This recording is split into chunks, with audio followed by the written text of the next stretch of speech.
G'day, Steve and Kerri from offthegridknives.com. Bit of a video on health, hey. My God, you're going to get diet boredom now. Videos on health, they don't attract a lot of interest. A lot of people just rather hear about how many batteries you need, how much solar you need, how to catch your rainwater. But at the end of the day, I suppose you really got to still be freaking alive to do all this stuff. This is about health. A lot of questions come up about what we do to stay healthy, and yes, we grow our own veg, we harvest our own eggs, we cook our own food. Kerri cooks and bakes all sorts of homemade stuff. We do all that stuff. But what we also do is we dodge alternative medicine is what we prefer. We dodge the standard mainstream medical system. Now, everyone's gone, oh no, because I go to the doctor. Well, yeah, if you go to the doctor, you go to the doctor for your own reasons, and that's good. I am not here, and Kerri is not here, to tell you not to go to the doctor. That is absolute bullshit. If you read that into this video, well, you're probably at a level that maybe could cause you to turn this off right now. If you want to hear what we do, I'm going to tell you.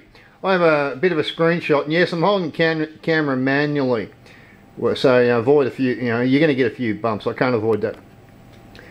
My story. Alright, why don't I like doctors? Well, I'm going to start from as far back as I can go when I first got crook, okay? My first experience with getting crook. I got a thing called glandular fever. It was a thing caused by stress and working in the mainstream system as a tradesman. Putting in too many hours, not eating properly, I just got crook as a dog. It's called glandular fever. It caused a liver infection, right? Now, to do with this health thing, what you have to understand is health has a couple of components. The first component is you feel crook, like I did, you go to the doctors. What they do is they give you what they call their judgment, which is a diagnosis, alright? Now, I went to the doctors for that particular issue. I was diagnosed with glandular fever. It was that bad it actually infected my liver, would you believe? To quote the doctor, I was going to be dead in a couple of weeks if I didn't go to hospital. Long story cut short, because it's quite a complex sort of a thing. This is our story, alright? It's not telling you what to do, it's our story. I was told by the doctor I'd be dead in a couple of weeks if I didn't go to hospital, and he wanted to pump me with all sorts of drugs and stuff. Well, firstly, I didn't take the drugs and stuff. I took a double dose of vitamin C, which is incidental. And I went home and, well, shit, hey, 40 years later nearly, I'm not dead. And that was when I was told I'd be dead. So what can you say about the diagnosis? The prognosis was that if I didn't get treatment, I would die, and I didn't. So the diagnosis may have been accurate. The prognosis was not so good. And the remedy that they suggested probably wouldn't have done much, because I got better anyway with simple good eating and vitamin C.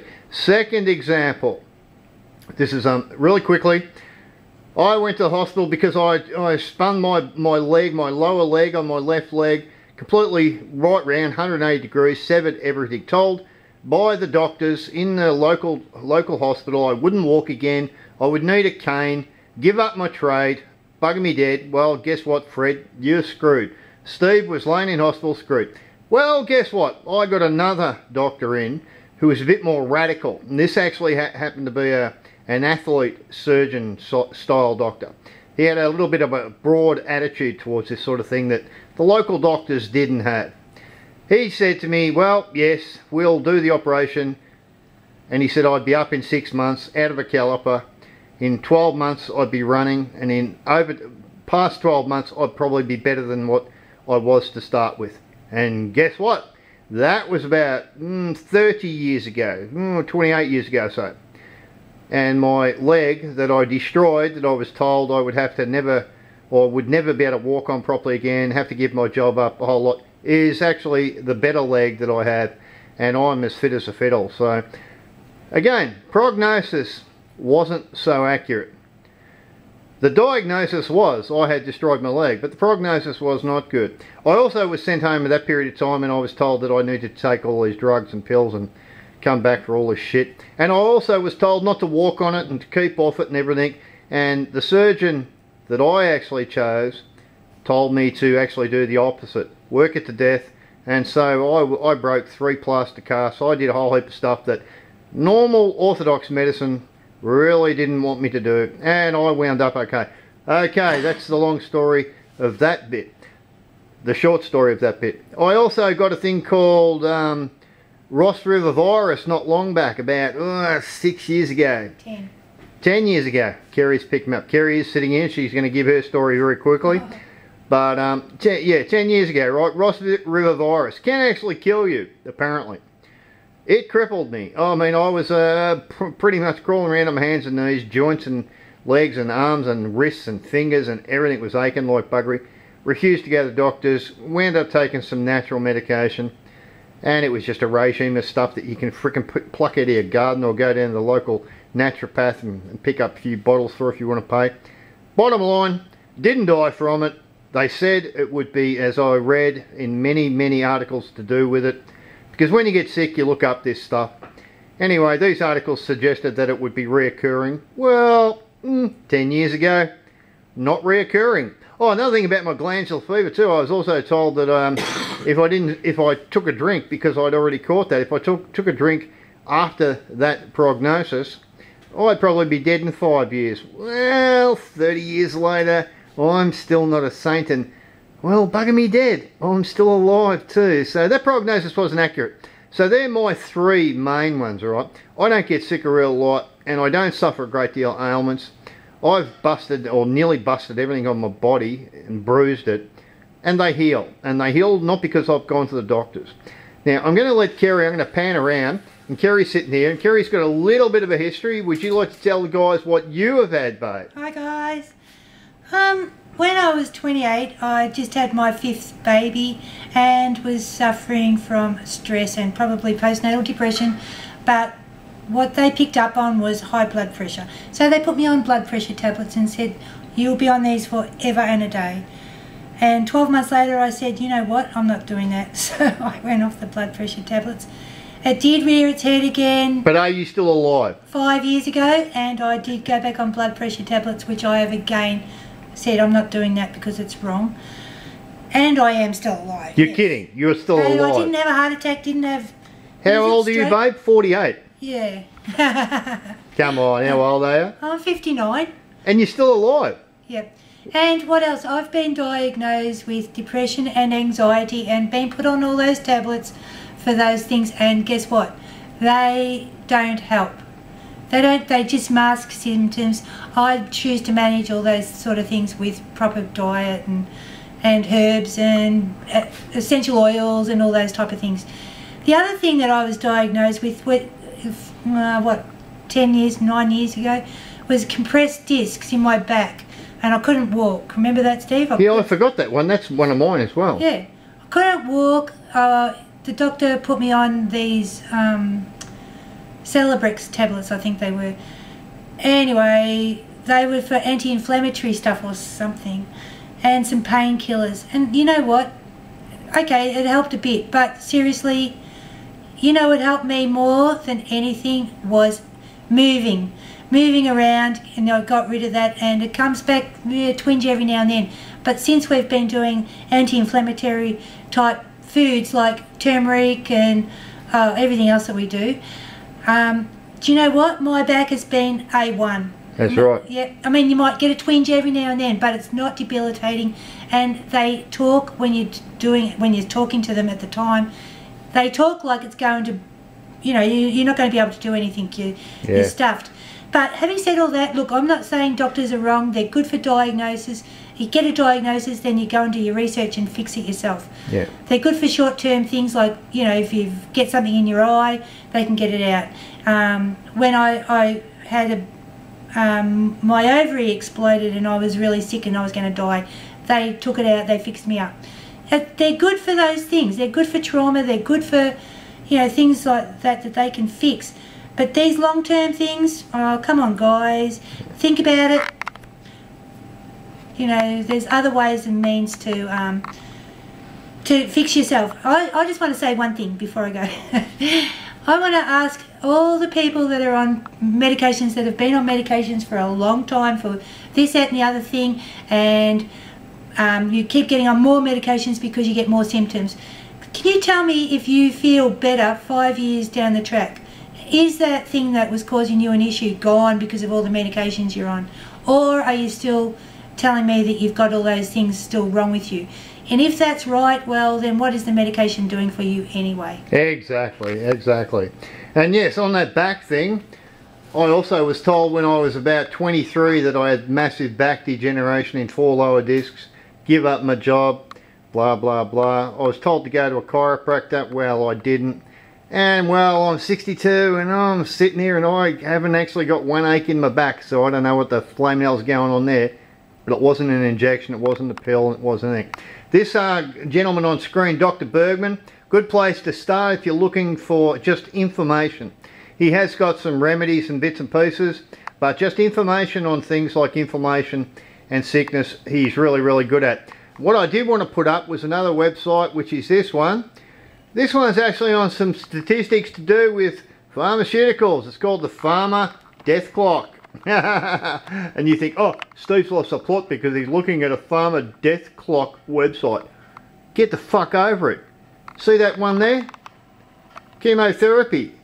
18 million people died from it. This is in 2000, what's it say, January 1, 2000. 18 million, okay? This thing goes forever. This is, I have mentioned this, more people die from the treatment than what actually die from the symptom, from the actual disease. It is a fact, and you can look this up yourself, and so don't go, oh, prove it, Steve. I don't need to prove it. Guess why? Because I'm sitting here at 62, and Kerri's sitting here at 48, going on 58, but I say 48 because I get lots of kudos for that.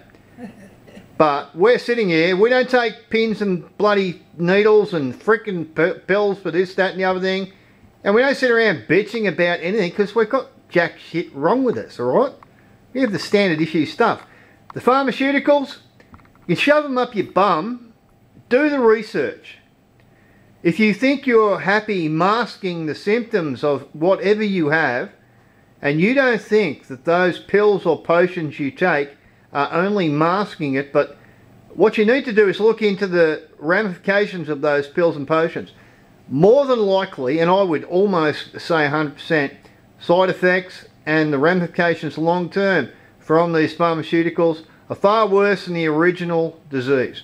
And if you bother, as I come back to Dr. Bergman, if you bother to follow websites like this or go and check them out and subscribe and do a bit of research, I ask you one question: how long does it take to unlearn what you've learned in 50 years or 40 years or 60 years? How long? It's going to take you a few hours. Don't think you're going to drop any website up and be bloody saved from the pharmaceuticals. You're not. Kerri's waving. What do you want, babe? I just wanted to say another reason why I've got a big problem with the pharmaceuticals is my mum was only 58 when she died, and the reason for her death after the post-mortem was because of the amount of different pharmaceuticals that she was prescribed. And just the range of them and the whatever killed her. So it poisoned her, it killed her. So it didn't keep her alive? It did not keep her alive. No. And what age did she die? 58. 58? Shit, that's... I know, that's young. I reckon it's ridiculous. That's your age. Well, I'm older. Are you sure you're alive? I think Kerri's actually dead and she hasn't told us. Do you think? No. I think I feel pretty alive. Is Dr. Bergman a good site to start with? Oh, he's a good one. There's a lot of them. There's a lot of sites. But they've got to start somewhere. Yeah, I reckon start with Dr. Bergman. I like him. And take it as information. You don't have to... Don't jump onto any website and believe everything you see just with the first 10 words. Do your own research. Do hours and hours and hours of study with people like Dr. Bergman. Plenty of them out there. This guy's just particularly easy to listen to. That's why we're using him as an example. We've been doing this stuff for years, alright? Don't think this is something that's just come up in the last fucking 5 minutes, alright? That is not the case. We've been doing this for years. You've heard my history. I should be a cripple. Actually, I should be dead. And actually, Kerri should be dead. But we're not. And we don't go and get the flu injection. I haven't had a tetanus injection since I was about 19 years of age. And I've cut myself with everything known to man. Well, according to the pharmaceutical companies and the doctors, I should have had probably 20 or 30, maybe 50 tetanus injections. Look up tetanus injections. Ain't a good thing, but that's an incidental. Anyway, I'm going to conclude this because it's sort of running over. This is to do with natural health, and more to the point, what you maybe should look at as far as the pharmaceuticals you are taking. This is not a video to tell you to stop taking them. You need to stop. You've spent 30, 40, 50, 60 years taking the damn stuff because you have been trained and told that this is the diagnosis, the prognosis is this if you don't take the pills. Well, I just asked you to question that, right? And this is going to take you days, weeks, months, alright? But you may come up with something that may conflict with what you've been told. And that's the point of this video. So on that note, health, living off the grid, from Steve and Kerri from offthegridknowledge.com. We just like you to have a good look at this stuff.